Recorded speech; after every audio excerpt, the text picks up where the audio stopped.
হাসপাতাল থেকে পালিয়ে গেছেন এমসি কলেজে হামলার শিকার সেই শিক্ষার্থী। চিকিৎসা শেষ না করেই হাসপাতাল ত্যাগ করেছেন তিনি। সিলেট ওসমানী মেডিকেল কলেজ হাসপাতালের চিকিৎসক বিষয়টি নিশ্চিত করেছেন। এদিকে ওই শিক্ষার্থী নিষিদ্ধ ঘোষিত সংগঠন ছাত্রলীগের সাথে জড়িত ছিল বলেও অভিযোগ উঠেছে।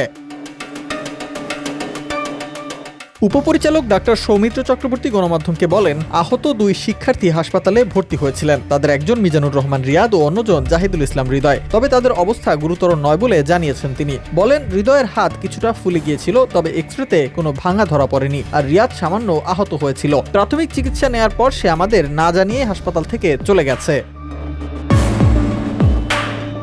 এ নিয়ে যৌথ বিবৃতিতে ছাত্র শিবিরের কেন্দ্রীয় সভাপতি জাহিদুল ইসলাম ও সেক্রেটারি জেনারেল নুরুল ইসলাম সাদ্দাম জানান, ছাত্র শিবিরের কলেজ নেতৃবৃন্দ সারাদিন ও মধ্যরাত পর্যন্ত তাদের একটি আয়োজন নিয়ে ব্যস্ত ছিলেন। সেখানে বৈষম্য বিরোধী ছাত্র আন্দোলনের কর্মী বাংলাদেশ আঞ্জুমানে তালামিজে ইসলামিয়া কর্মীর মধ্যে যে ঘটনা ঘটেছে তার সাথে শিবিরের সম্পৃক্ততা নেই।